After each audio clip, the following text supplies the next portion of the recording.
తెలంగాణకు సంబంధించిన సాగునీటి ప్రాజెక్టులపై బాబు గారు నీతి వాక్యాలు చెప్తున్నారు, ఒకసారి వినండి. ఓకే అమ్మ, బనకచెర్ల ఎవ్వరికి నష్టం లేదు. నేను తెలంగాణలో ఉండే ప్రాజెక్ట్స్ గోదావరి పైన ఎప్పుడు అపోజ్ చేయలేదు అన్నాడు కదా. అసలు మేము అభ్యంతరం చెప్పలేదు గోదావరి ప్రాజెక్టులపై అన్నాడు కదా. 13 జూన్ 2018 కాళేశ్వరం ప్రాజెక్టుపై ఇచ్చినటువంటి అన్ని అనుమతులను రద్దు చేయాలని చెప్పేసి బాబు గారి ప్రభుత్వము కేంద్ర సిడబ్ల్యూసికి రాసినటువంటి లేఖ. ఏం లేఖ రాస్తాడు, ఎప్పుడు రాసింది లేఖ? 6 జూన్ 2018 మనకు అన్ని అనుమతులు వచ్చిన తర్వాత ఈ లేఖ రాసి, ఇది ఏపీ రీఆర్గనైజేషన్ యాక్ట్ అగెనిస్ట్గా ఉంది, ఏ పర్మిషన్ తీసుకోలేదు, దయచేసి ఇచ్చిన అనుమతులు రద్దు చేయమని చెప్తున్నాడు. ఇవి వ్యతిరేకించినట్టు కదా, ఇది గోదావరి నదిపై కట్టినటువంటి ప్రాజెక్టు కదా, గోదావరిలో అన్ని నీళ్లు ఉంటే ఈ ప్రాజెక్ట్ ఎందుకు వ్యతిరేకించడం? ఇదొకట. అలాగే సీతారామ ప్రాజెక్ట్ ఉంది, మనకు సీతమ్మ బరాజు కట్టుకుంటున్నాం ఖమ్మం జిల్లాలో, పోలవరంకి ఎగువనే ఉంటుంది కదా, ఆ ప్రాజెక్టును కూడా రద్దు చేయాలని చెప్పేసి ఆంధ్రప్రదేశ్ ప్రభుత్వం రాసినటువంటి లేఖ. ఏం రాస్తుంది ఈ లేఖ? ఎప్పుడు రాసిందంటే ఏప్రిల్ 3, 2023 నాడు రాసింది. ఏం రాస్తారు? ఈ ప్రాజెక్టుకి ఇచ్చినటువంటి అన్ని అనుమతులను ఆపేయాలంట. ఏమని చెప్తాడు?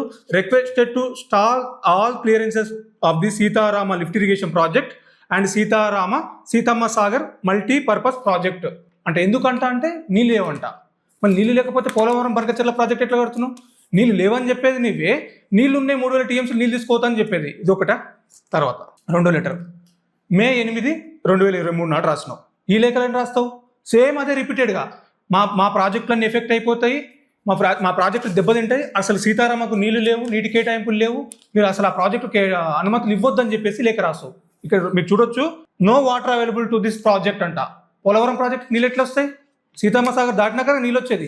ఎందుకు అబద్ధాలు చెప్తున్నావు బాబు గారు? ఇంత పచ్చి అబద్ధాలు మాట్లాడుతున్నావా?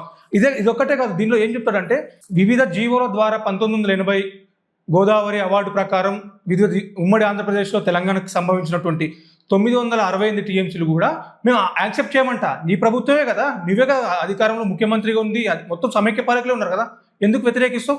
వాళ్ళకు వచ్చినటువంటి 518 TMCలు చాలదంట, 902 TMCలు కావాలని చెప్పేసి దీనిలో స్పష్టంగా రాసిండు. నేను దాని వాళ్ళకి ఇచ్చినటువంటి వాటిని వ్యతిరేకిస్తున్నాం అని చెప్పేసి. ఇది బాబు గారు 2 కళ్ళ సిద్ధాంతం ఒకటి అర్థం చేసుకోవాలి. ఇంకొక మాట కూడా మాట్లాడుతున్నాడు. గోదావరిలో నీళ్లున్నాయి, పైన ఉండేవాళ్ళు వాడుకుంటారు, కింద వాడుకోవచ్చు. 2000 TMC నీళ్లు సగటున 100 సంవత్సరాలు సముద్రంలోకి పోయినాయి. సముద్రంలోకి పోయే నీళ్లు ఒక 200 TMC ఇక్కడ కానీ అక్కడ కానీ వాడుకుంటే రాష్ట్రాలు బాగుపడతాయి, తెలుగు కమ్యూనిటీ బాగుపడుతుంది, నీటి సమస్య పరిష్కారం అవుతుంది. ఆ విషయమే నేను పదే పదే చెప్తున్నా, ఎవ్వరికీ నష్టం లేదు కదా అన్నాడు కదా. ఈ 3 ప్రాజెక్టులు మీకు చెప్పినది. ఆయన SRSP ప్రాజెక్టు మీద కేసు వేసిండు. కొత్తగా ఏ ప్రాజెక్టు మానేరు కట్టుకుంటే మానేరు నది మీద కూడా మనకు ఉత్తరాలు రాసిండు చంద్రబాబు నాయుడు గారు. ఈరోజు గోదావరిలో సగటున సంవత్సరానికి 2000 TMCలు పోతున్న నీతులు చెప్తున్నాం. మరి అప్పుడు ఎక్కడ పోయినాయి? ఈ లేఖలన్నీ రాసినప్పుడు ఎక్కడ పోయినాయి? ఇంకా కృష్ణానది వినా నేనే కల్వకుర్తి కట్టినా అని చెప్పి సిగ్గు లేకుండా చెప్పుకుంటున్నాడు అన్నట్టు. ఇదే కల్వకుర్తి లిఫ్ట్ ఇరిగేషన్కి మనం 4 లక్షల ఎకరాలు పెడితే 4 లక్షల ఎకరాలకు 20 TMCలు ఎక్కడ సరిపోతుంది అని చెప్పేసి మనం ఒక జియో ఇష్యూ చేసుకున్నాం. కేసీఆర్ గారు ప్రభుత్వం వచ్చినాక ఈ జియో ఇష్యూ చేసుకుంటే ఒక లేఖ రాసిండు. ఎప్పుడు రాసిండు? 2015 నవంబర్ 7న ఒక లేఖ రాసింది. ఏమని రాస్తాడు? తెలంగాణ ప్రభుత్వము 20 TMCల నీళ్లు ఉంటే దాన్ని 40 TMCలకు జియో ఇష్యూ చేసుకుంది. ఇది లోపాభూయిష్టమైనటువంటి ప్రాజెక్టు, కల్వకుర్తి ప్రాజెక్టు, ఏదైతే నేనే కట్టినా అని చెప్పి గొప్ప జబ్బలు దడుచుకుంటున్నటువంటి చంద్రబాబు నాయుడు గారు కట్టినటువంటి ప్రాజెక్టుకే ఇది లోపాభూయిష్టమైనటువంటి ప్రాజెక్టు, దీనికి అనుమతులు ఇవ్వకండి, 40 TMCలు అలకేట్ చేయకని చెప్పేసి నువ్వు రాసినటువంటి లేఖ. ఇదేనా ఇది 2 కళ్ళ సిద్ధాంతం?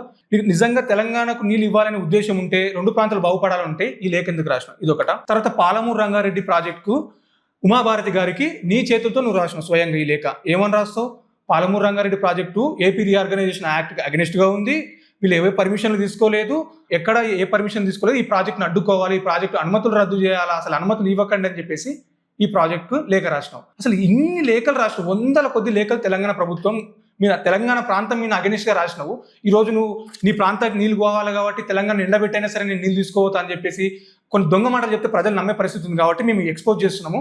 ఈ 2 కళ్ళ బాబు తెలంగాణ ద్రోహి, ఎప్పటికీ తెలంగాణ ముంచే ప్రయత్నమే చేస్తాడు కానీ తెలంగాణ బాగుపడాలని కోరుకున్నటువంటి వ్యక్తిత్వం ఉన్న వ్యక్తి కాదు.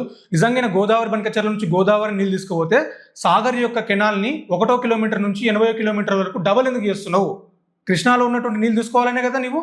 ఈ ద్రోహిని అసలు నమ్మకండి దయచేసి. ఇన్ని 100 లేఖలు రాసినటువంటి చంద్రబాబు నాయుడిని అస్సలు నమ్మొద్దు అని చెప్పేసి తెలంగాణ ప్రజలకు విజ్ఞప్తి చేస్తున్నా.